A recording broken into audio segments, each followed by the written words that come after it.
today we continue with our class Kitzur, and today's class number 80. Okay. So we start with Sefer Chofetz Chaim, and the big topic is listening to Lashon Hara.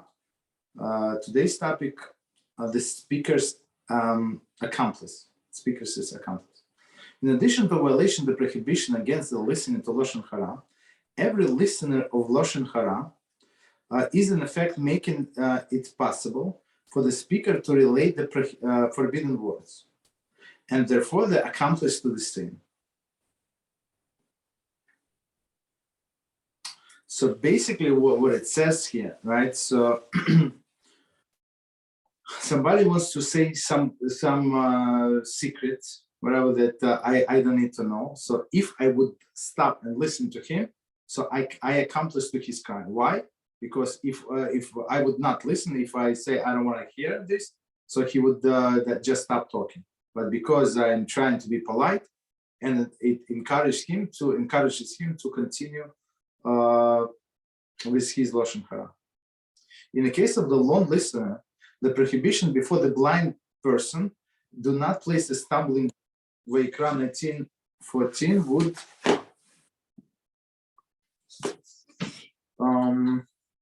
would surely apply.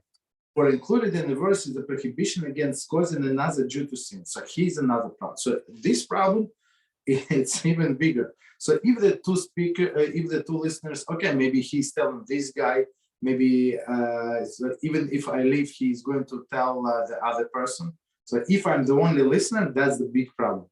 So in addition, me encouraging him speaking Lashon Hara, just listening. So it's also placing the stumbling block in front of the blind person, which is, as we understand, big issue. Continue. We will see that in certain instances, the listening to Lashon Hara is forbidden, not because of the primary prohibition against such a listening, but because of the prohibition against causing other Jew to sin. Right? So Lashon Hara is Lashon Hara, but causing other Jew to sin, it's a big deal. Okay.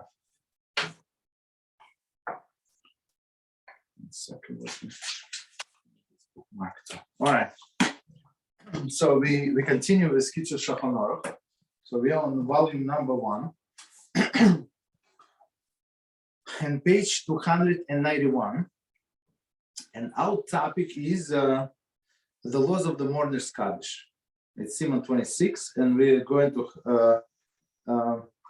see number 9.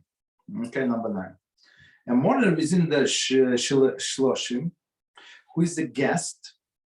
So just to remind us, just to give the summary. So when somebody is passing away, right? One of the close relatives, right? There are 7 close relatives for which one is supposed to mourn, right? Is supposed to say Kaddish. Now, I mean men, the grown-up men, and in some cases, as we said last time or the time before that, even a minor can say the Kaddish, right? So, and there are 3 stages in the morning. First stage is the most severe one, 7 days. Next stage is there are some restrictions, some leniencies, right? More lenient than, let's say, than the 7 days. It's a 30 days period. In the next stage is a 1 year period. 1 year, it's only for parents, children to parents. Others is only like 30 days or so. No, not also 30 days. So now we say that during this period, these people have to say Kaddish, right? And in olden days, it's not like today, but in olden days, only one person was supposed to say Kaddish. So it would not be a mess. So in a big shul, when all the people started saying Kaddishes, and sometimes they have no manners and they say very fast, very loud, and other people cannot keep up with them, and they try and stumble, and basically it's a mess. So this was actually good practice when only one person was saying, but there are reasons why they allowed multiple people to say to them, right? I think they encourage people to come to the show, otherwise they would never come. So now at least they would come. I don't know when the yahrzeit, meaning the anniversary of the death, at least one time, 2 times for all of his relatives. So at least something. Okay. So continue with Simon number 9. So it says the morning within Shiloshim. Shiloshim, we said 30 days. Who is the guest? So it's not his shul. So whoever is the resident has precedence, as we said last time. And the residents within a year of the morning have equal entitlements to recite Kaddish. So now we say that those 2 people are on equal stands, right? So one, Shiloshim, as we said, is more is more important on one hand, but he's a guest, and this person is in the first year, within a year, meaning that it's after the 30 days, so they're on the same level. Okay, so continue, number 10. When the resident yahrzeit observer, so now it's a local guy, and yahrzeit observer meaning it's anniversary of his, let's say, mother's passing, right? Observer, and a guest, a mourner, within the Shiloshim. So now this is this guy has only one chance. So today is his mother's anniversary passing, and the guest is within the 30 days. Okay, so maybe if he misses one Kaddish, he can say it tomorrow, right? But he's a guest, right? Both are present, right? So this and this guy. The resident recite the first and second Kaddish, and the guest recite the third Kaddish. 1 second.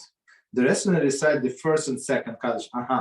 So the first Kaddish is Derabanan, right? Kaddish Derabanan, and then regular Kaddish. So I mean, we give him precedence. Anyway, even like his status, if this second person who is in the 30 days would be in a shul, we give him precedence, of course. But now because he's a guest, so he's a lower status. Okay, no problem. I mean, like logically, it's not discrimination, right? I mean, this guy been attending the shul for the past 50 years. Now he wants to say Kaddish because his mother died. So I mean, why should we give the right to somebody else? Just makes sense. I mean, he's been supporting shul for past 50 years. Okay. I'll continue. Number 11. A guest who is within the year of mourning. So now guest, it's the lowest, as we say, right? Years of mourning. Recites one Kaddish among the resident mourner, who is also within the year of the mourning. Okay, so let's read the commentary. We explain. Sibir Halacha, who writes that wherever a guest is entitled to recite Kaddish and lead the congregation in prayer once every 30 days. So one more time, the guest is entitled to recite Kaddish. So since he's just was a wide guest within the year of the morning. So the guest is the year of the morning. So we give him opportunity to say one Kaddish. Okay, that's. I mean, if there is no other local people who can push him like push his right off, right? Push off his right, right? That's also possible, right? So we give him one Kaddish, and he can lead the congregation 130 days. So basically, we say, meaning what, that we have other people who also want to lead the congregation, lead the congregation. Okay, continue. Number 12. Kitzur now discusses the parameters of who is considered toshav, a resident, and who is considered the oreach, a guest. So let's see, who is a guest, who is a resident.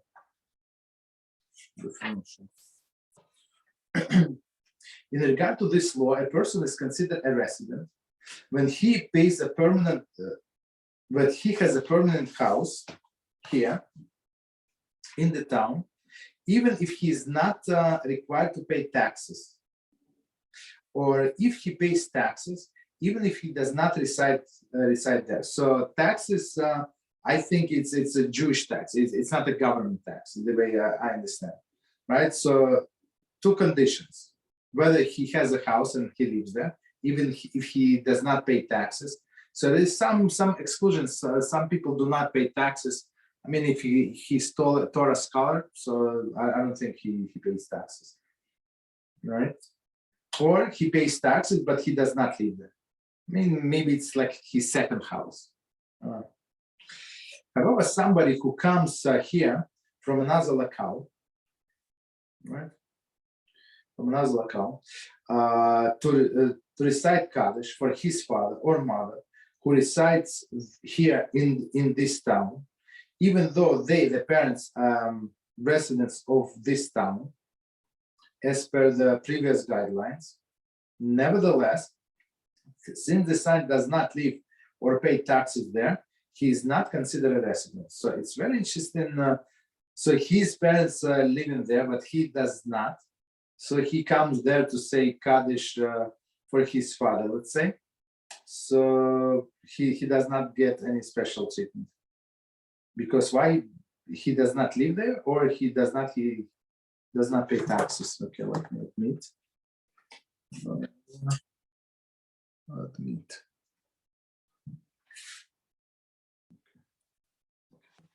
Right. So he's not resident, that does not pay taxes. Okay. 1 second. Okay, continue. If a member of the community has retained a tutor or an attendant, meaning there is a person in that town, and he has I would say that live in like help, right? This attendant, I don't know, like a servant, I think, and tutor or tutor for his children. So basically, in the olden days, there was no yeshiva, no yeshiva like in the sense we know today.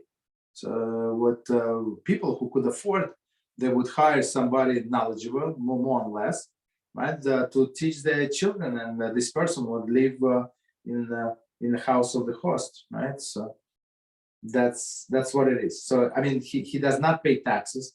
This tutor, let's say, right? And he it's not his permanent dwelling, right? So what do we do? So that's the situation. If they are unwed, okay, they are considered to be local residents. Interesting. So let's see commentary.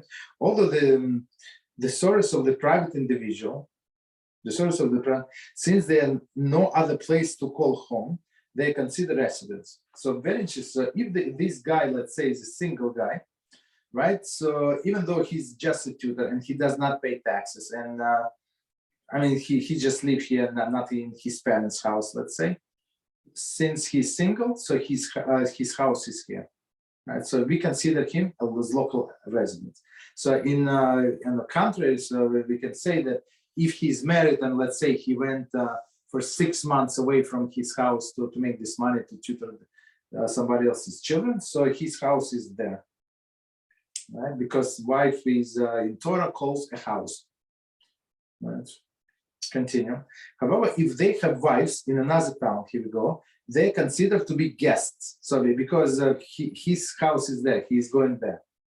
Somebody who is a student at the local yeshiva, and similarly a tutor who is employed by several members of the community, although they may have wives living elsewhere, they are considered residents of the town. Okay, so let's see commentary. Why is that?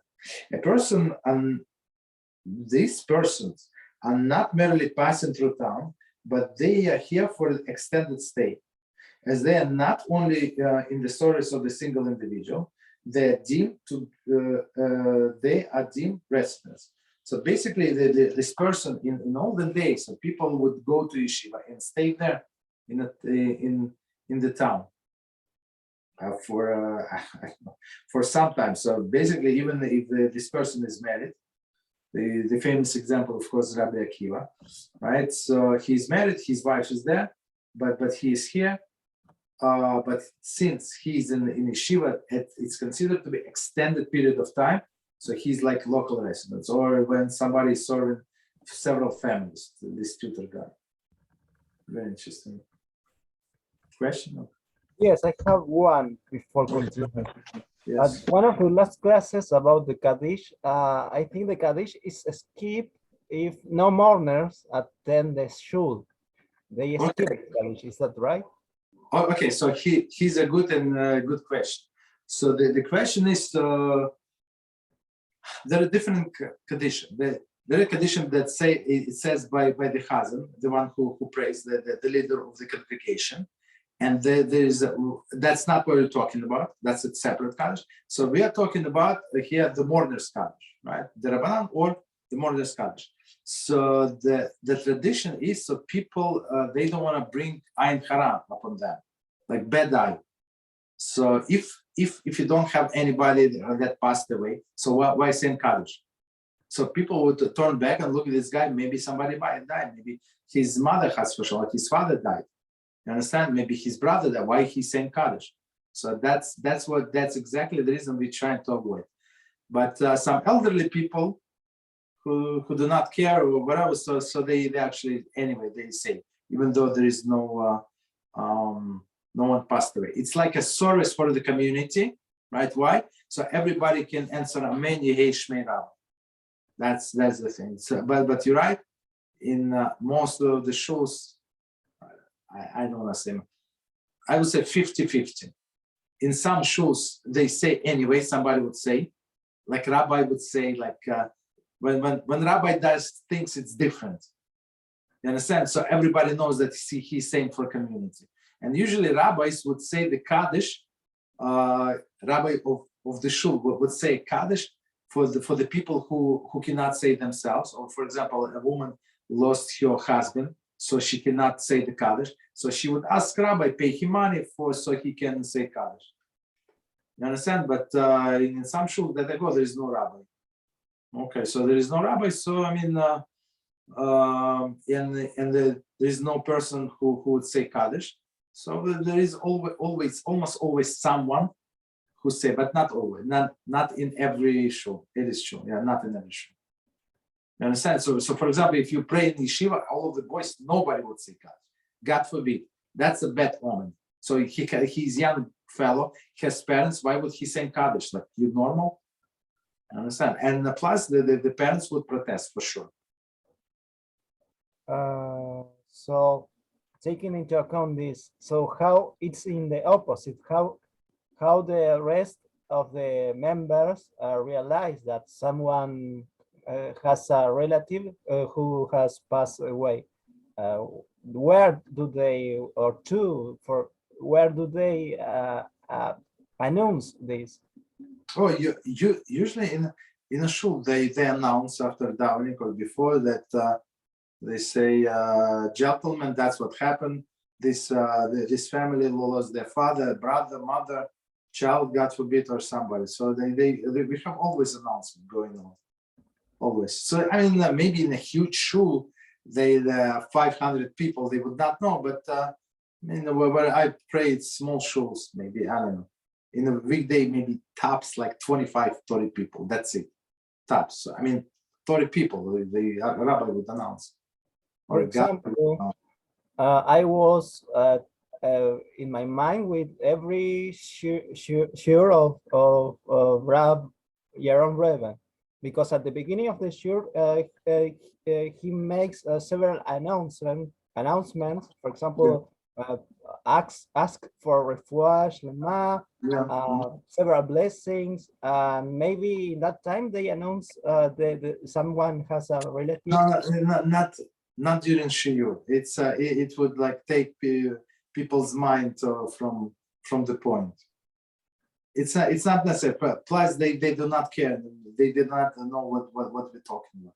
who we're talking about. But in a shul, it's a local person. He's been praying with you for the past 5 years. So he lost his mother. So everybody would call him, come over and extend his condolences and stuff like that. Because one time I watched a show of Rob Reven, and when it was about to finish, the people behind were preparing for the davening already. So then I was thinking if in that moment of the show they may announce the passing away of someone there during the show. Okay, maybe. I don't know. Okay, so continue. Yeah. So basically the answer is maybe yes, maybe no. So if it's a younger crowd, they would not say. Older crowd, they might say. But I mean, nobody wants to say, but everybody wants to answer me. Okay, so continue. However, if the orphan has either a father or a mother living in another locale, even if he is being raised locally as an act of charity, he's considered a guest. So meaning the person is an orphan, but he has mother or father in another place. Maybe they cannot, they're very poor, so they send him away. So, but that house is still his house. So orphan, we had a class today, and somebody said that like, where do you draw the line with this orphans, right? I mean, all of the elders, I told them, so look, we have to draw the line, otherwise all of the elderly people would be orphans, right? If somebody is 60 years old, 70 years old, for sure his or her parents died, right? Or most likely died. So, but this person is not orphan. So the orphan is only until the age that they can start taking care of themselves. So it depends on the person. So maybe, I don't know, 20 years old. Some are more mature. They independent. They're 17, 18 years old, right? So it depends. But its orphan status is not forever. Okay, continue. It was very interesting discussion. So continue. Number 13. Next, see.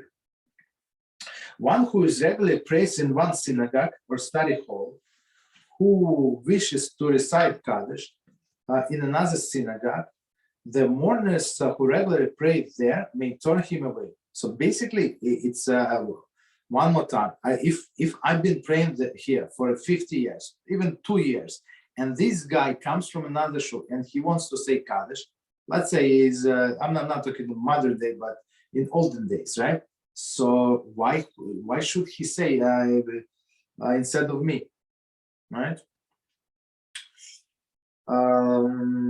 Okay, so he's a regular in that shul. He comes to my shul, so I have precedence.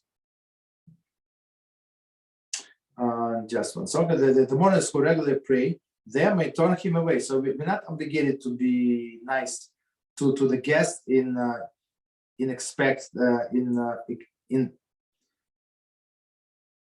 instead of in expense of the of the resident. We don't do that, even if he's within the shiva.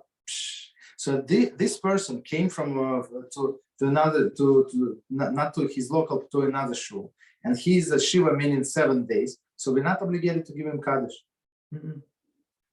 For his status is less than that of the guest. Okay. For the guest has no other place to pray and recite Kaddish while he does. So it's very interesting explanation. Let's read the commentary. It's amazing explanation.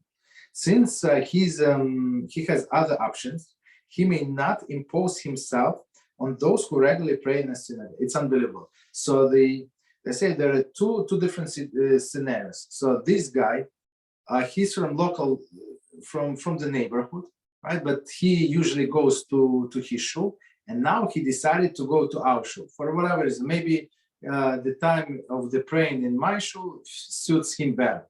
Okay. right? And there's a guest. Guest meaning guest, he's visiting somebody, right? So that's the only place that he knows. Like they told him he's a shul around the corner, so he comes to the shul, he prays in our shul. So we should give him something, because that's it, that's the only place. But the guy who came from another shul to my shul, I mean, he can go back to his shul and say Kaddish. Why should we give him the presidents? Interesting. Okay, I mean, very logical explanation, I think. Okay, so let's continue. A mourner who is able and worthy of leading the prayers as a chazan should do so.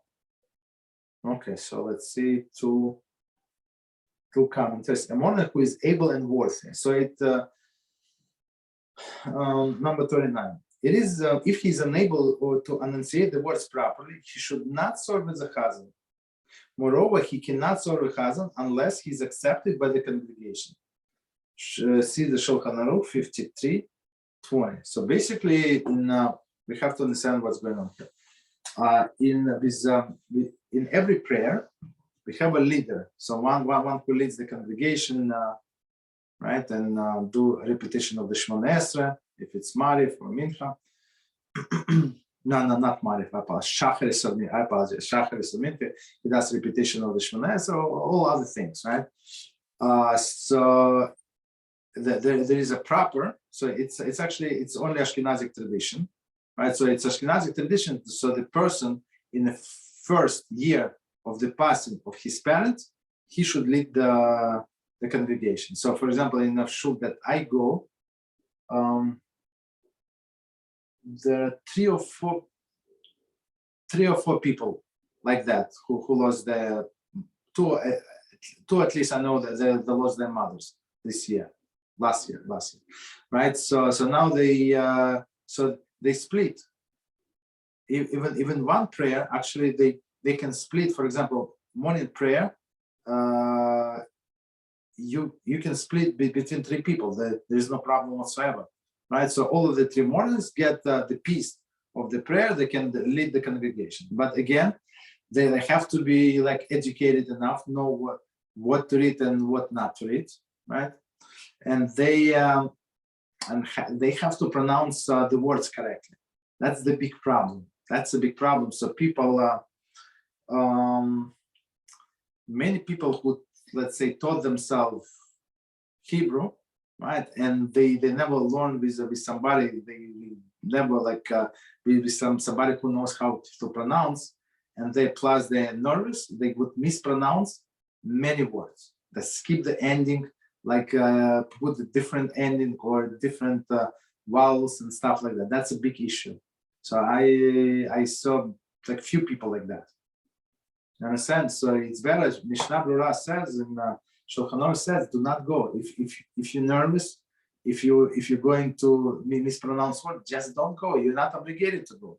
I mean, if you can do a good job and sing nicely and lead the congregation, do not skip words, do not skip the ending of the words. So okay, no problem. Yeah, go. But if not, better just stay where you are, right? And plus, the second condition, that this person has to be likable by other people. For example, if he borrowed money from 5 people and have not returned for a past, I don't know, basically we know that the guy is a crook. The guy is a crook. He took advantage of different people in the community. So of course we do not want it, right? I don't want this crook to represent me. So this shliach tzibur, this chazan, represent the whole community. Me personally, I don't want these people like that to represent me, right? It's like you're a lawyer in a court, right? Not a good idea to pick a lawyer like this. So continue. So, but if he can and community wants him, yeah, he should do so. Sephardi tradition, as I know, they're not particular. They can pray in front of them, but they're not particular. Okay, there is it's not as strong as Ashkenazi. Ashkenazic, it's very, they're very particular to pray in front. So they would prefer to split the chakras in 3 parts than just give it to one person. Okay, this is the great, this is of the even greater benefit to the soul of the departed that recited the mourner's Kaddish, meaning if the son would pray in as a Chazan as a leader. As a Kaddish was instituted only for the minors. Very interesting. So this is very strong statement. So a minor cannot lead the congregation. A minor cannot, since he's not obligated in most of the mitzvahs, let's say, right? He's not. So basically, he cannot represent me, right? So I can represent him, but he cannot represent me. But so that's why, as the Kitzur saying, that's why we, the sages instituted Kaddish. Why? So the minors can say Kaddish. As we said before, there is no problem. Okay, but praying in front, so it's special merits to the souls of the deceased parents or others, let's say, wives, let's say. However, one who is unable to lead the prayers for the entire service should lead the prayers for the closing portion of the Shacharis. Okay, Simon 24. Okay, so we're going to get to it, right? From the Ashrei and while it's on and then beyond. Okay. So Ashrei is as when we learn about Siddur, so it's last block of the Shacharis prayer. So that's when they switch, because it's like clearly it's a separate section. It's Psalm 1, start from 145. Okay, continue. He who has greater precedence in regard to reciting the Kaddish, such as the mourner within Shiva or the mourner within Shiloshim, is also entitled to the greater precedence in regard to the prayer. There is a servant as a Chazan. So now we say so until now, until this Simon, right? Until this year, we were discussing only the president saying Kaddish. So now we switch to the presence of praying as a Chazan in front, like leading the congregation. Of course, they say that these people, the person of the 7 days of mourning, 30 days of mourning, also they have precedence, right? Even higher than people from which is in 1 year, the year mourning. Okay. It is custom that the mourner does not serve as a Chazan on Shabbos and festivals. 42.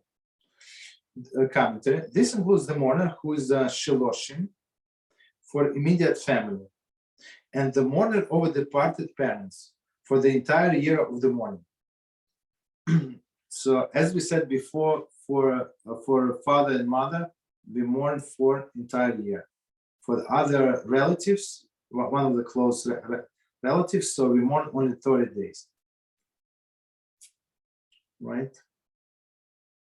So why did we say that? 1 second.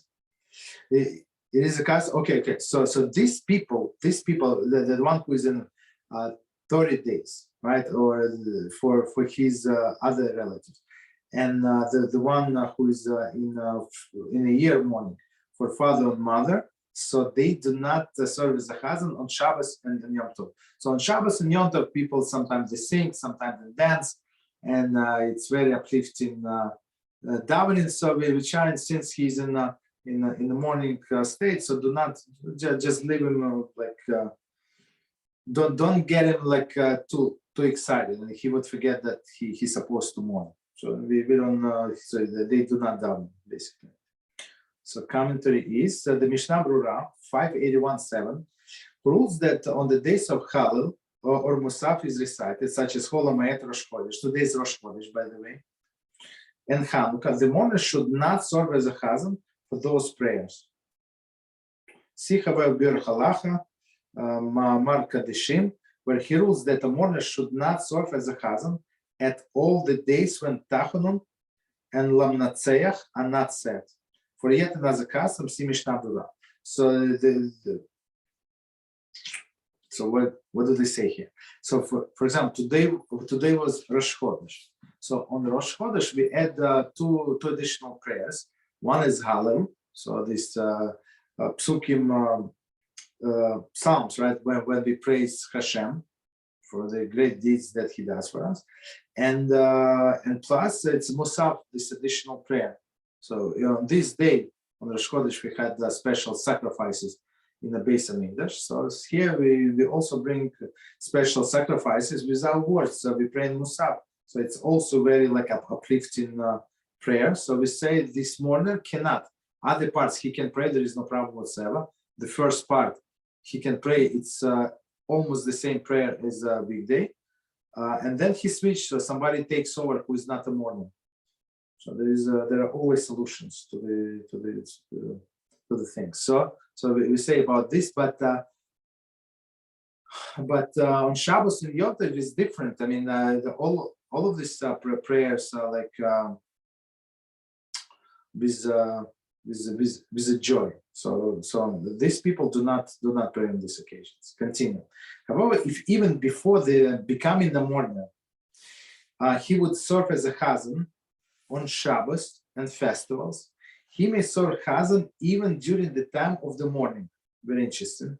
Sharet Teshuvah cited the sponsor Meir Nesevin, Simon 80. See below. Okay, so let's see the commentary and we're going to explain. There the Kitzur rule that the mourner should not serve a chazan or Rosh Hashanah and Yom Kippur. So basically, maybe he's a paid chazan.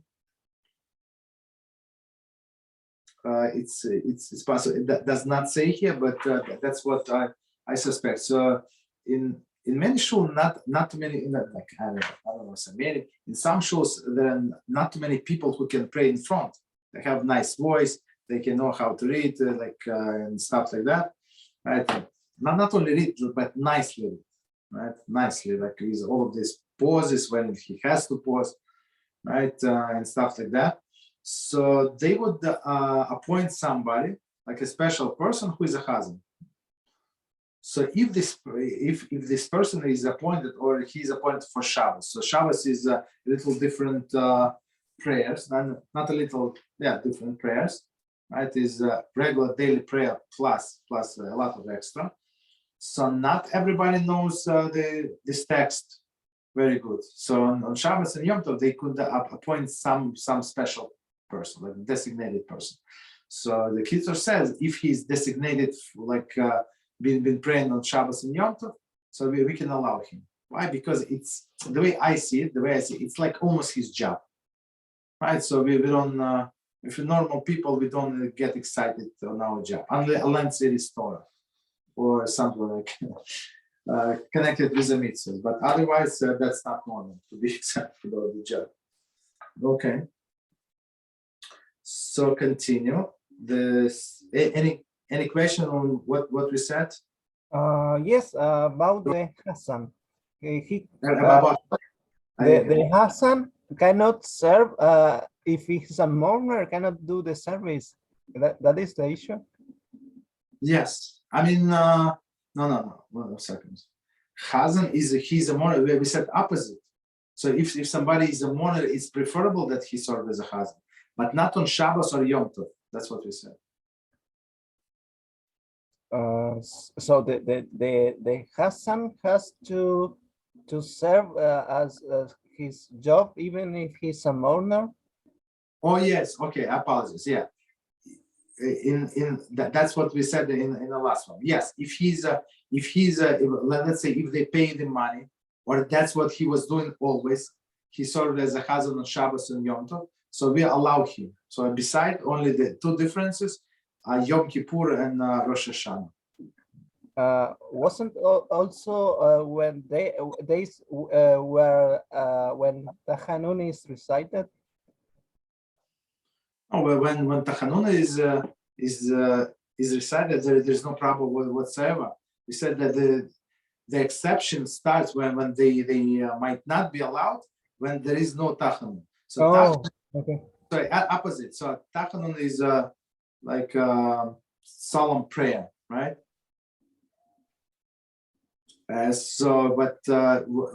For example, today in the morning we did not say Tachanun, and today in the Mincha we did not say Tachanun. Why we skip? Because of the Rosh Chodesh. So it's a joyous day. On a joyous occasion, we don't say Tachanun. On Shabbos, we don't say Tachanun. You understand? So, but if there is no Tachanun, meaning there is a special day, joyous. So in this, these mourners cannot pray every prayer if it's a weekday, right? And they cannot pray on Shabbos and Yom Tov at all. They cannot, unless he's a professional. You understand? That's clear. Thank you. Okay. Continue. 15. So I mean, I understand it's not the best topic to, I mean, not the most exciting topic to learn, but let's bear with that. Me personally, I don't like skipping things. Okay, and plus, so we learn, and in our minds, as I said last time, it should be we're not learning because we expecting ourselves to become more as chas v'shalom, lo aleinu, lo lachem, right? We just learn just in case. First, we learn because it's on our way. That was the next segment in our book, right? And second, what if somebody would ask us a question, and there is nobody else to ask? You understand? So he's my neighbor. He asked me. He called me. Let's say I'm a simple guy. He knows even less than I am. Or no. Yeah. He knows even less than I am, and he asked me the question. He said, "My father passed away. What should I do?" So okay, so that's why we learn it in our mind. It should be not to bring ayin hara on ourselves. That's the thing. Okay. So continue. Sif number 15. Two mourners who have equal status in regard to the reciting Kaddish, and both capable of serving as a chazan, and are equally accepted to the congregation to serve in this capability, should cast lots over who should lead the prayers for the beginning of the service. So 45. Let's see the commentary, and we're going to explain. So basically, two people in the first 30 days of the morning in the big shuls. So as I said, I don't go. The shul is not so big, but in a bigger shul, when they have 100 members or so, I mean, it's always something going on. I mean, more than 100 people, right? So for sure, it's 1, 2, or 3 mourners for sure, always, absolutely, unfortunately, but almost always. Okay. So commentary. Due to the halachic ruling, the glory of the king is in the multitude. It is not proper to divide the congregation into 2 groups, with one group praying in another room. If, however, there are usually 2 separate minyanim, which mourners should serve as a chazan for each respective group. Okay.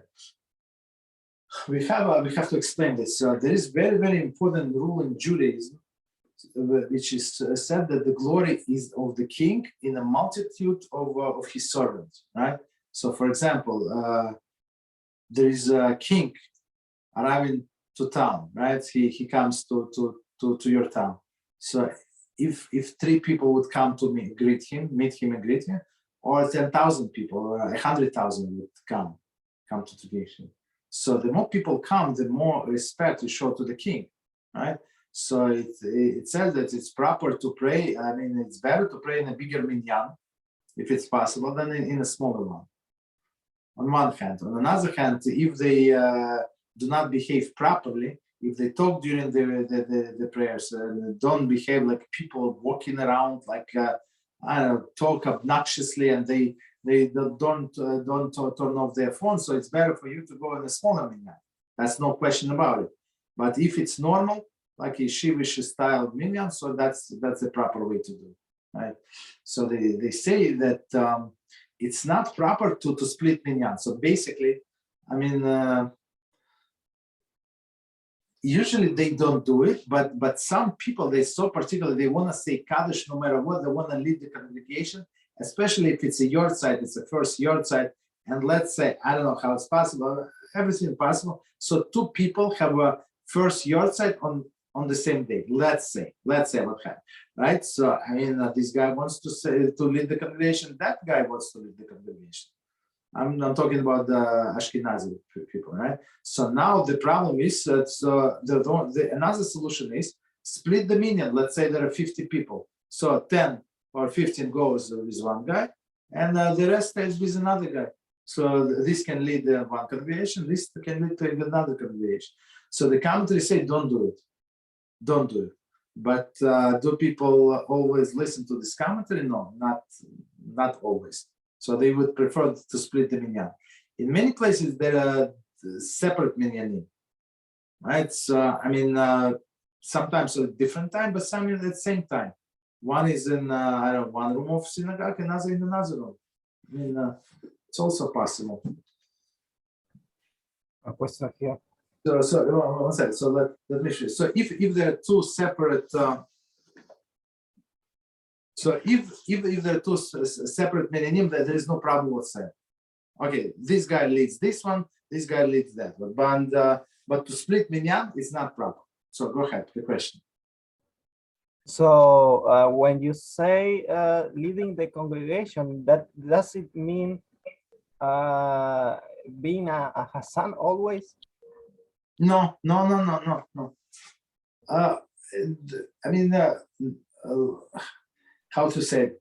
Most of the people do not want to lead the congregation because you have to stand all the time, and you have to strain your voice. You have to like sing or speak very loud. You understand? And you have to speak more than other people do. So the leader speaks much more. So not people are lazy, and unless they have to do it, they would not do it. You understand?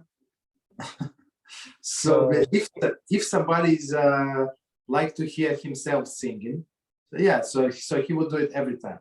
Or somebody is I don't know, paid individual. Sometimes nobody wants to go, so they have to pay somebody. You understand? Or send children. It's not the same to lead a congregation to be a Hassan?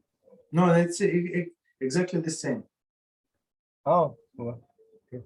So but if there are no mourners, right? So people do not want to, like, even some mourners. I mean, they say it's a good thing to do, but there's no such obligation that just because somebody has for shalom lost his father, he has to now lead the congregation. It's a good thing. It helps your father, as they say, but there is no such obligation. As we said, with Sephardic people, they don't do it.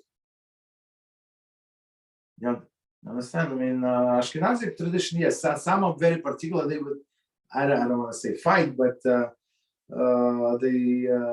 they would divide. They know exactly. I mean, that's why you need some person who is good organizer. He knows who is coming, who is not coming, who has to say what, and somebody came late. So I mean, has to be a politician also. Okay. So we said that if there are two mourners, so let me start from the beginning because two mourners who have equal status in regard to the reciting Kaddish, or let's say both of them in 30 days of the month, right? And both capable of serving Chazan, and equally acceptable to the congregation to serve in this culpability. I mean, both of them are good guys, normal people. Should cast lots, right? Over the one who should lead the prayers for the beginning of the service. So what he's saying, Kitzur is saying, of course we can split the service. So one can do first part, a second guy can do second part. There is no problem. But he said it's better to split who is going to lead the congregation for the service, better than to split the minyan in two. One should serve as a chazan until Ashrei and Walitzion. Okay, so that's the last section. And the second should serve as a chazan from Ashrei and Walitzion. So I mean, continue to the end. But what I saw, they split even more than these two parts. So let's see. Commentary. neither the Mincha or Marif prayer can be divided into two parts. So Mincha and Marif, it's out of the question. It's only Shachar, it's the morning prayer we can split. Therefore, when the 30-day mourner, and a Yortzeit observer are in synagogue in Mincha and Marif, okay, so basically it's when only one can serve. One is in 30 days of the morning, and one is has only one his anniversary of passing today, right? And only one can be a chazan. The 30 days mourner takes precedence and should serve as a chazan. So that guy, the second guy, can say kaddish, but the 30-day mourner person, he's saying the kaddish. He's leading the congregation. So should serve a chazan, and the yortzeit observer should decide kaddish. So since it's only one kaddish, right, and only one chazan is needed, so we give the precedence to the 30-day mourner person, precedence to be as chazan, and second guy who's the yortzeit anniversary of the person, we give the precedence of the kaddish, which is only one kaddish. Okay, so basically the second guy does not sing. Commentary. Continue. If mourners are regular congregants, in a synagogue and have equal rights to serve as a chazan, the prayer should be divided as follows. One day, one should serve as a chazan until after the tachanun, and the other from Ashrei and while it's on until the end. And on the following day, he should switch. I mean, since they're in the same category, in the same league, so let's alternate. This one is going to do the first part. So the first part is 3 times longer than the second, than the last one, just so we know, right? And there is a lot of more talking, right, and singing, and okay, then the second part. Okay, if there are 3 or more mourners, they should switch over as a chazan in order included mincha and marif. So one would be mincha, marif, and plus they do something about this. What is it? Shacharis. Even if they recite kaddish every day, they should still divide their prayers in a way that each mourner will have to serve as a chazan each day. So basically, they have to keep the track. If the normal people, if somebody is not normal, so they need a third party, meaning a gabbai, who's in charge of this, like organizing of the prayer. So he has to keep track who is praying when. Okay, continue. Almost finished. If one is unable to lead the prayers, or is one is not acceptable as to the congregation, people don't like him for whatever reason, and the other mourner lead the prayers, the one who leads the prayer is not forfeit thereby his right to recite kaddish. So it's very interesting statement here. I mean, mind-blowing statement. So we say in a previous part, we say, so if they both of them qualified to lead the prayers, and so now they have to cast lots, and whoever wins, so one is leading the prayer, second one saying the kaddish. Now with a different scenario, one cannot lead the prayer, right? One okay, for whatever reason. So it does not mean that he gets the kaddish automatically just because another person is what was it? He's serving as a chazan, right? He did not forfeit his rights. So let's see. Nevertheless, he should yield. Okay, but we said, come on. The poor guy, just give him a break, right? He should yield. I mean, he's not obligated, but he should yield and allow the kaddish to be recited by the mourner who did not lead the prayers. And thirdly, he should yield to the minors who cannot lead the prayers. So I mean, the minors, so I saw like I don't. Father was saying kaddish, and he's. I don't know. I'm not sure. Maybe he was 9 years old. Something like they lost the mother. It was another little girl. It was such experience. I mean, unbelievable. So let me just finish the last commentary and we go to questions. The Kaddish was instituted primarily for minors, as we said before. That's right. When the adult serves as a husband, he should sit to his Kaddish rights to minor. Okay, so we stop here. Go ahead with the question, please. When we are talking about a minor leading the congregation, he's serving as a Hassan or only? No, he's not allowed. No, only to say Kaddish, But so as I said, that the Kaddish was instituted for the minors. They want to do something. They want to participate. What they can do, they cannot serve. So this Chazan does a repetition of Shmona Esrei. So we pray Shmona Esrei silently. After we finish, he said out loud. Why he saying? For people who cannot read.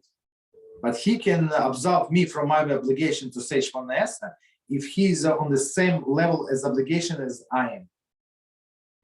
So he cannot absolve me. I have to pray. And for example, a woman cannot absolve me because she's not obligated on the same level as I am.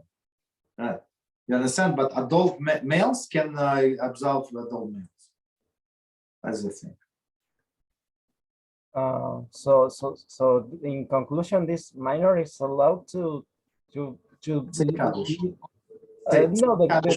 full service. No. Minors are not allowed to lead the service. They're not allowed to say Kaddish. And after the bar of what mitzvah are allowed to lead the yes, of course. In when they 13 years and 1 day, they allow, even on that morning they're allowed to lead the congregation. Absolutely. But this person, this little minor, he has to be mature. He has to understand what's going on. So if he's like our representative in a heavenly court. You understand? So I mean, he has. If he's some boys and 13, they're like babies. Like when I was starting, I was a little grown up. But this 13, it's like they're 9. You look, it's such a baby. He's still playing with the cars. You understand? So he's going to represent me. He's going to ask for parnasa. He's going to ask for help on my behalf. Come on. You understand? Let's get serious here. So, but if he's mature, so that's a different story. Yeah, go ahead. Isn't this leading the congregation job? Isn't a complete, full, apart, separated job, which requires another level of training? Which one? To be a Hassan? To be a Hassan, to lead the congregation. Of course. I mean, you can train yourself. There is for example, on YouTube, there is different tunes that somebody is showing. No, not showing. Like teaches people how to sing and stuff like that. So some things that Chazan does the same. So when you pray alone, you do not say. So basically, if a person, regular person, he knows the prayers by heart when he prays alone. Now when he prays as heart, he starts stumbling and staggering. Right? Why? Because it's a new text for him. You understand? So that's and then plus not like some people are shy. Not everybody can even though they're your friends and you know them for many years. So now you're going to lead them. It's not.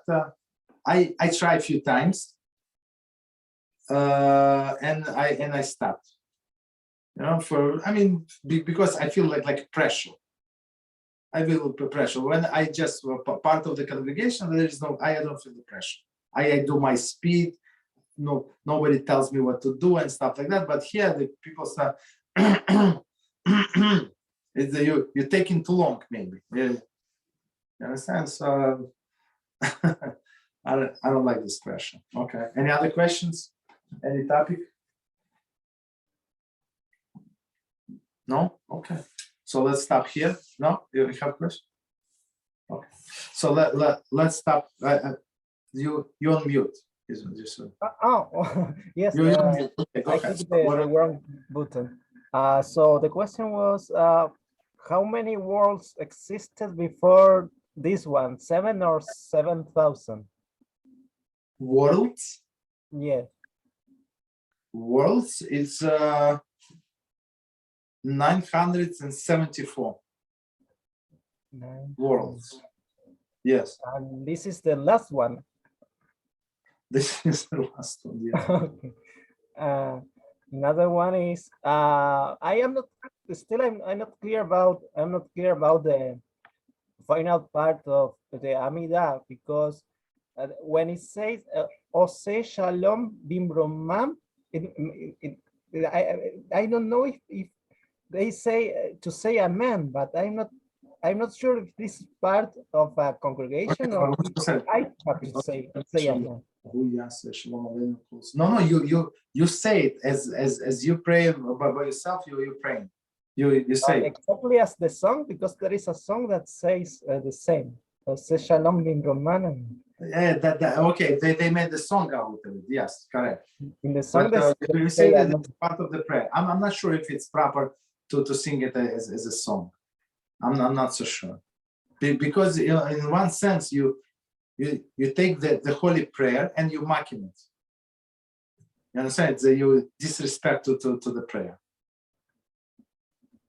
So there is a lot of several occasions where in the prayers that it's saying that we must say amen, but I am not sure if say amen, because no, so in only in some places. So for example, in say amen, it's in a kaddish, like in a kaddish. So when person prays by himself, he does not say kaddish.